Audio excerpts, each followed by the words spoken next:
What's going on, people? How are you? This is the Sports Counterpoints podcast on seeing a little sick, but we gonna push through. Got Brian and Coop with me. What's going on, guys? What's going on? Hope you feel Right. better soon. Yeah, Yep. thank you, man. Yeah. Yeah, we'll push through. Let's knock it out. Talk about Super Bowl. This is pretty much it, man. Last show of the football season. Theoretically, we always have some kind of football talk going on, but Super Bowl, man. Coop, let's get your thought, man. Your rival wins the game in your stadium. Happened to me too, so I'm not clowning too hard. What'd you think about how the Seahawks performed? Well, my first thoughts after the game was over, I had a lot of notes, but my first thought was for the second year in a row, the Super Bowl winner was decided by the defense overwhelming the losing team's offense. And all the quarterback of the winning team had to do was not turn the ball over. We saw it last year with Philly, how they dominated KC. Saw it today, last night with Seattle against New England. I don't care what the stats were for each quarterback. They both didn't play well. The real MVP to me in this game is the GM of the Seahawks. He built a second Yeah, Super Bowl winning defense that's young, fast, and physical. That is hard to do. Second MVP to me, runner up will be the defensive line of the Seattle Seahawks. They got pressure on Drake May all game. It's like when I was watching Brock Purdy trying to fight off bad blocking all game against the Seahawks, man. And just made me have more respect for what the Rams were able to accomplish against that defense. sure. The Rams met Stafford in the offensive line by putting up 30 and 27 points against that defense the last two games they played them. Runner up, I would say third MVP to me would be Clint Kubiak, man. He was out there dealing from the first quarter on. It slowed down a little bit later in the game, but and picked up later. But the first two series, the Seahawks were moving up and down the field with short, quick passes and runs. It's like he knew what kind of defense he was going to get to start the game and took advantage of it. And then fourth and final, MVP will be Kenneth Walker because he was the offense for Seattle. New England couldn't stop him, especially when he bounced runs outside. He caught screen passes. New England's consistently missed tackles, and he made them pay by picking up extra yards. Seattle, they were the most complete team late in the season. I know people like the Rams, but their secondary was bad. They weren't as complete as Seattle. Houston's offense is suspect, and Denver is more of a better Yeah, story than a team. New England's still rebuilding, but they made it to the Super Bowl, so I don't think any less of them. But the weakness of the Patriots coming into the game, and everybody talked about, was their offensive line, and it showed. At one point in this game, the Seahawks had four sacks. They forced three turnovers. Drake May had seven completions. New England had eight punts. For the entire postseason, Drake May was sacked 22 times, and this season he was sacked 69 times. And I don't know if you looked at Will Campbell, but they talked about him a lot. He was an overdrafted offensive lineman in last year's draft because the draft was so weak. He gave up 14 quarterback pressure. So when you got a lineman like that, pretty much letting people go to your quarterback, you're not going to have a chance to win. But for New England, also, I saw Drake May. Drake May is actually faster than I thought, but he's not really quick. He's not really elusive. He's just fast. So when he has a lot of straight line speed, and it showed this game. But he definitely is not elusive to get away from the rush. So I was surprised by that. But those are my early thoughts of the game. Brian, what you think about it? Yeah, well, this game actually went exactly how I thought it was going to go, where it Yeah. was basically a defensive battle. I picked Seattle in the under. I at early on I was surprised that the Patriots weren't even putting up a fight. I didn't expect them to get blanked in the first half and only have four first downs. But you covered, I think, all of the statistical analysis so well. I don't need to go back through that. I'll say some things that I saw. You talked about how this was won by the defense, but it was also won by understanding your role. And Sam Darnold really understood Hmm. his role. I mean, it was hard for him early. He got to 50%, but he was down in the 25 or 30% completion percentage early in that game. And he was trying to kind of pick his way back with short passes, usually to the middle. And he just did enough to keep the spaces in play for Kenneth Walker. So he wasn't afraid of taking shots down the field. He wasn't taking down those shots down the field with the idea that he was going to hit all of them. He was taking those shots down the field to make sure that they had to keep, backing up off of it and giving those gaps up front, which Kenneth Walker was masterful in doing. I doubt anyone, me included, thought that Kenneth Walker would be the MVP of a Super Bowl, but he made great clean cuts. He was really, really catching New England flat-footed by ducking in and then diving outside, and he did it five, six times, and every single time he did that little dip fake inside and then popped outside. They bought it, and so he kept on going back to it. Again, Clint Kubiak was put a great game plan together because they clearly thought that this game, the Seahawks game plan on offense was going to be Darnold and JSN, Barner and Cut, and they used that to their advantage by focusing on the run, grinding out plays, long drives. They weren't trying to do everything. They did it early. They got one big play, but for the most part, they were very content with holding the ball, giving their defense some rest, and running the ball down their throat. On New England, Drake May didn't have a bad game, but the thing that made him such a threat all season long was that he didn't turn the ball over. He only had 8 interceptions on the season, and he had 2 in this game. Yeah. A lot of that comes to do with pressing because they were behind, but at the same time, you got to protect the ball. At least one of those cost him a touchdown, which could have gotten back in it. Uh, there's not much to be made about this, but I have no idea why they didn't go for 2 in the first touchdown they scored and then went for 2 in the second one. It didn't make mathematical sense because at that point in time, they could have gone 8-16 and then 19, right? It was 19, and they scored the first one. But then in the second time they go for it, which even if they had gotten it, would have still put them another 2 scores away. So it just didn't make any sense to me. Uh, I Let me. the whole Oh, go season. ahead. Go ahead. I was going to say I the was. whole season. I thought that the Seattle Seahawks. I think actually I bought in on them around third or fourth week. But at that point in time, and we did shows every week. I've said that Seattle was by far the best and most well-rounded team, and the only team I thought that could give them a run for their money was the Rams. But I stayed consistent with that, and that's just because I kept on seeing that they were finding ways to win tough games. Yes, the Rams had their number early, but I saw that they still had that talent.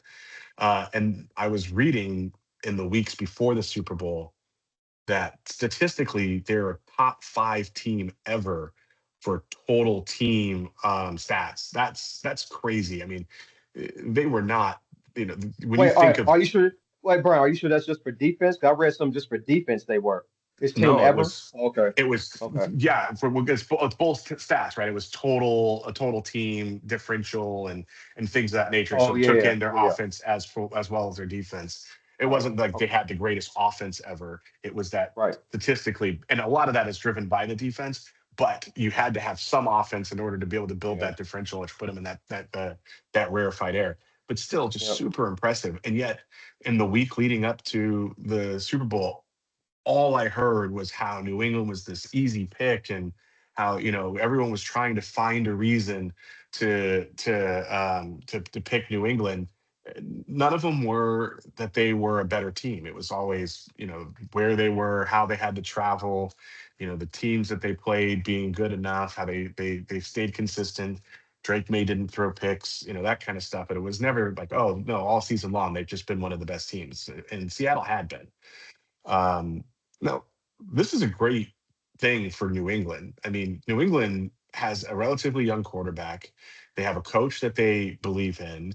They have a defense that's strong, and they are not so far off that it's inconceivable that they can't make another run. Now things fell in a weird way in the AFC, and it would have to do that again to give them that kind of clear path. Sure. They didn't but hmm there's certainly something to be said for this team. This is not.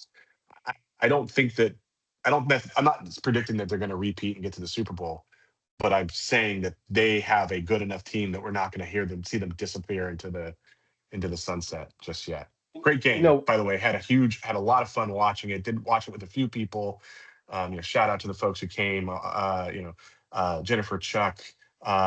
Shout out to Taylor because he's a big Seahawks fan. I'm going to see him in a little bit for his 50th birthday, which was just this weekend. Happy birthday to him! But this was a fun game to watch. Had a great time. yeah, happy birthday, Taylor. It's funny you just said you couldn't. You found a bunch of people that kept saying New England was going to win. Yeah, Oh, up here, nobody thought New England. I couldn't find one person that thought New England. yeah. Everybody just had Seattle. That's different. Okay, Yeah, everybody here and had I'm Seattle. and I'm not even talking about Los Angeles. I was talking about like Right. all the pundits, like the ESPN Okay. pundits. This pundit, everyone kept on kind of going. I'll just say counterculture. Yeah. because I agree with you. I mean, obviously the line kept on moving in favor of Seattle, so there was plenty of people who thought that Seattle would win because that's why the line was moving that way. Yeah. But at the same time, is every time I would watch an ESPN show. I'm going to go the other way and say that the Seahawks are going to, sorry, the Patriots are going to win it for whatever reason, and but it was never because they had the better team. It was always Yeah. some way Yeah. you had to squint at the stats and look at it with a mirror, Right. to see the opposite or whatever. But yeah. Hey, Glenn, before I let you go, I just want to say one thing. I always like to hear the better coaches in either college or NFL talk about a big game because you get an honest perspective from them. And they talked to Kyle Shanahan, and he sounded really confident, saying that if Sam Darnold does not turn over the ball, they have a chance to blow them out. And that's exactly what happened. He didn't turn over the ball because he knew their defense is so good, having played against them, that you can't. He says you have to run the ball at least a little bit to have a chance to get explosive plays, and we saw that New England just couldn't do it. They couldn't get explosive plays, and Seattle pretty much did what Kyle Shanahan said. But GB, you got any thoughts on the game? Uh, Wait, before you go, one Yep. thing that I thought that New England did is they abandoned the run too soon. I mean, Ramondre Oh Stevenson yeah, having 7 carries. There, yeah, if they were going to go down with no running game, it should have been because he had 27 carries for right. 23 yards, and they tried, but they gave up I on it way agree. too soon. Sorry, I was Yeah, Glenn, I go agree. ahead. no, I was gonna get you guys' thoughts. So give me your thoughts on the coaches now. Give me your thought on Vrabel and what that means future wise, and then Mike McDonald. Go ahead, B. Start with Brable, and I'll go after you. Okay, well, yeah. So with Vrabel, I think that he got a little bit exposed there. I mean, he's got a great team and he's a good coach. This is not a long term knock on him, but he got out coached in this game because again, he ran away from the run way too soon. I mean, it was almost like he felt like he was defeated because of the slow start. But we've watched enough of these Super Bowls where the first quarter doesn't mean anything. Both quarterbacks usually have jitters unless they're like a Brady who's done it a million times, and so you almost throw away whatever's happened in the first quarter of these Super Bowls when you have young quarterbacks who've never been in it. For whatever reason, it looked like the Patriots couldn't do that. And I think that might be because they also had a young coach who was feeling some of those same jitters. Go ahead. I feel a little different. I just think New England should have never been at this point because the team is just not complete yet. It's almost like Washington's team from last year, how you're kind of getting by, but your roster really isn't that complete. I don't think you have a chance to win when your offensive line can't block, and it's clear that their offensive line couldn't. So I really don't know what plays they could have called to get the offense in rhythm because it just didn't happen. And the few times that Drake May actually had time to throw, he was so jittery because of the pass rush he had all day. He was missing he was missing guys just completely. There were Yeah. guys open, he was just missing them, and he was just so used to that pressure that that internal clock just kept sped up for him even when he didn't have pressure. So I think Six Vrabel sacks will just do need that for you. exactly. Vrabel, I believe he's just going to build the lines because he played for Belichick. You know how Brady never played with a bad offensive line ever in his career, so I'm sure he's going to continue to build the offensive line and try to get back to this point. But I don't knock. I think Vrabel did an outstanding job just getting to this point because I didn't expect him to be Definitely. there. I don't know about you guys. I Yeah. didn't expect that. Yeah, Yeah. I don't disagree with any of that. I do think Vrabel did a good job, and I do think that they have. This is not a team that's going to disappear, but I do think Right. that he gave up on the run way too soon, Yeah. and that, That's a good point. um, yeah, and that's how you help young quarterbacks to give them space is to make them Yeah. have a little bit of fear of the run. Well, and if anybody knows, it should be you because Kevin O'Connell abandons the run instantly. So you definitely would know that. Thanks, Definitely. Jason. Appreciate What that. ab- what Go about what about Mike McDonald and the Seahawks? ahead, B. Go ahead, Does B. this Start put with him Mike as McDonald. elite? So I don't think it puts him as a lead, but it certainly puts him in that category, right? Because when you look at McVay, they all had a first time. It's the fact that they're able to get back and do these things again and build teams a second time and all that kind of stuff, or run it back next year or build a dynasty. But they certainly have the pieces. So he's put himself in a situation where that is a possibility. Had he Mike Vrabel hasn't been able to do that yet because he hasn't gotten that first one. You need that first one before you can start playing for, bigger things. And so he's put himself in an ability to do that. Uh, I do think that one of the biggest problems Seattle's going to have next year is that Clint Kubiak's leaving. And I know that this is not a team that's built around the offense, but it was how consistent the offense was able to play and not make big mistakes that allowed that to happen. Darnold is going to have another new offensive coordinator, another new book. It's going to, it's a lot. And so I actually think that they have some pretty big hurdles to overcome to try and get back to this point next year that have nothing to do with their head coach and everything to do with the staff. This happens a lot when you win a Super Yeah. Bowl, or if you have this kind of success, Mhm. everyone wants all the people you got, but it's going to be tough for them. But anyway, Mike McDonald, he coached a smart game, or the entire offense coached a smart game. They played the way that they knew that they needed to win. He has a lot of support in the locker room, so this is hopefully the beginning of big things. But I don't think we can write that check just yet. Yeah, yeah. Just like when quarterbacks have one good year, I can't put him in the upper echelon yet, but he's always been an elite defensive coordinator. He still has more years to prove as a head coach, but yeah, he's just elite. But two things, like Brian said, I'm always talking about coordinators. They're just a lot more important than people want to give them credit for. They just talk about the head coach. With Clint Kubiak leaving, you know, I don't know. Seattle's a Super Bowl favorite for next year, but the team who always wins, always a favorite next year, and they never win. But that's going to be a huge loss. And also, what's not being talked about is it's hard to build an elite defense year after year. You can strike lightning in the bottle one year. I mean, Philly did it the year before. Look at their defense this past year. You got guys that need to get paid. You got free agents that's going to leave.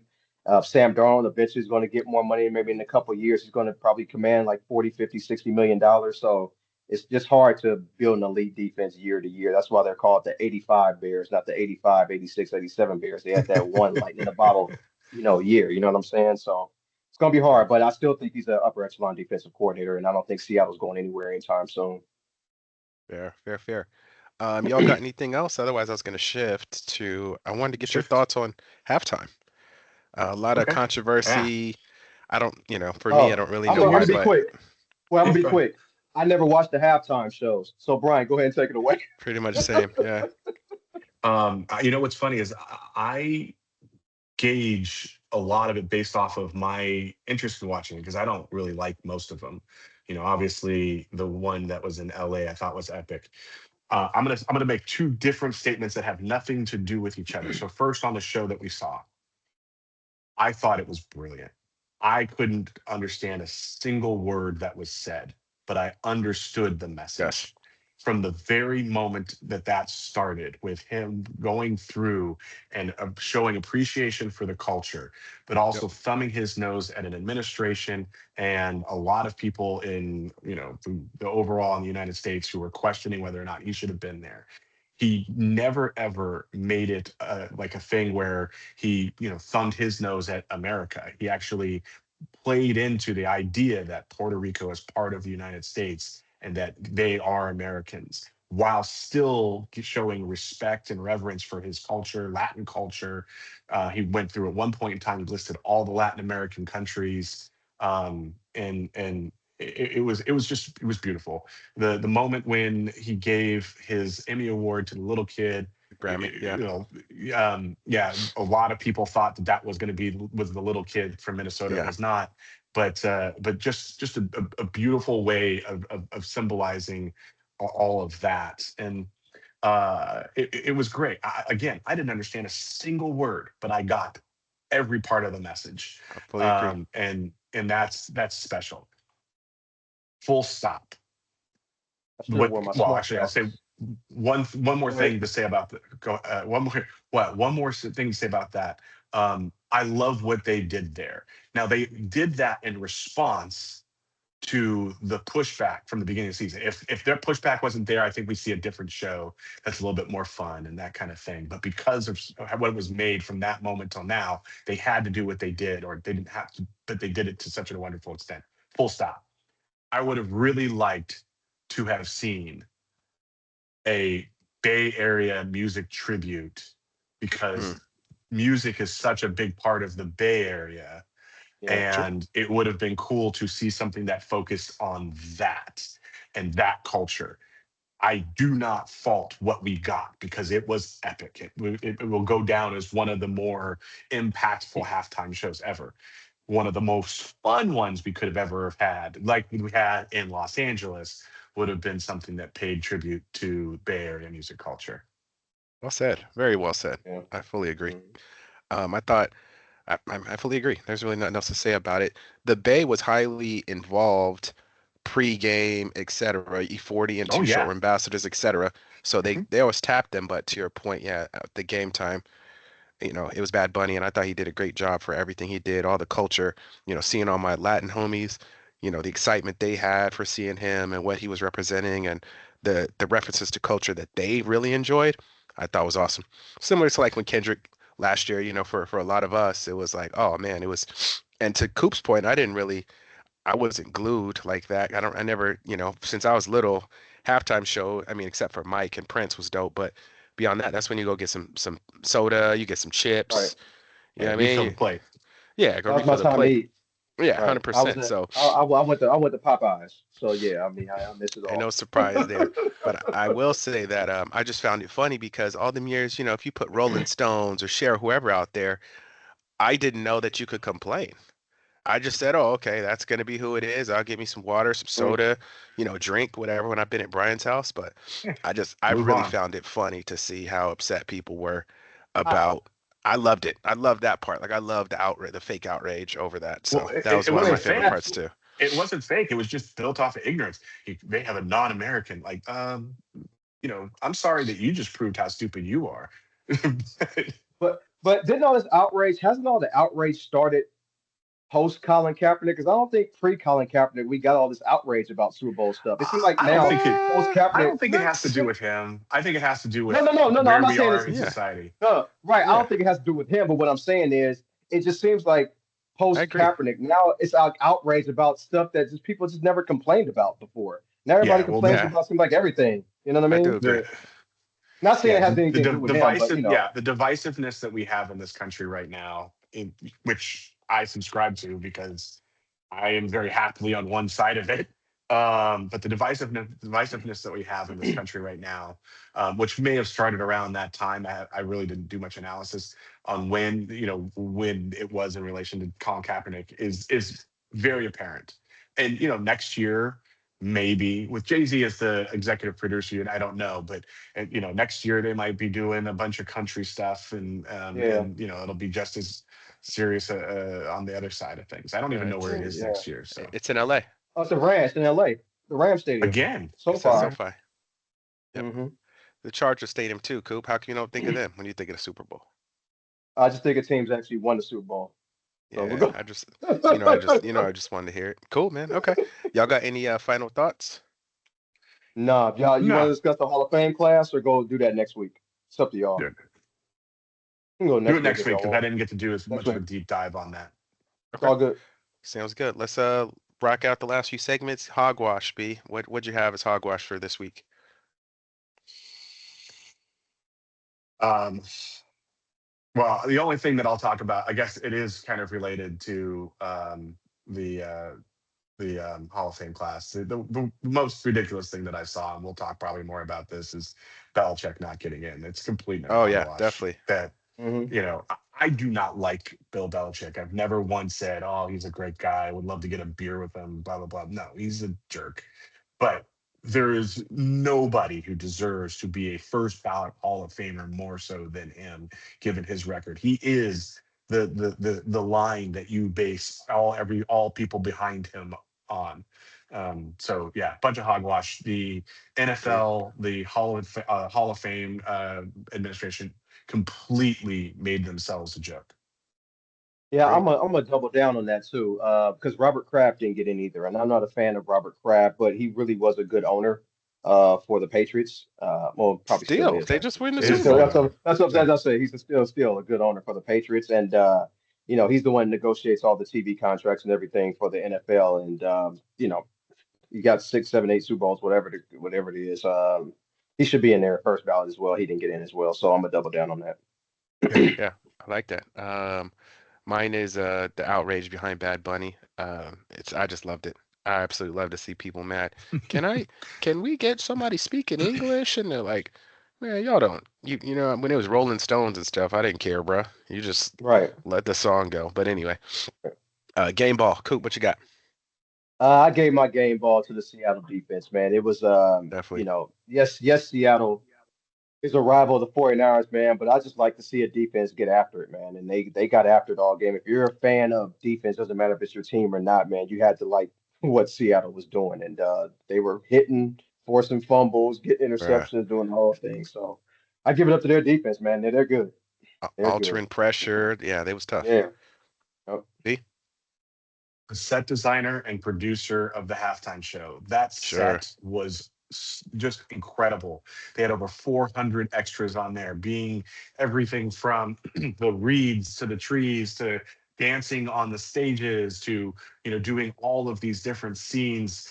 Whoever thought of all of that and the order that they did it in, Yeah, that's genius. But to be able to make that visual as powerful as they were for with that set design, that's something special. So they get the game ball.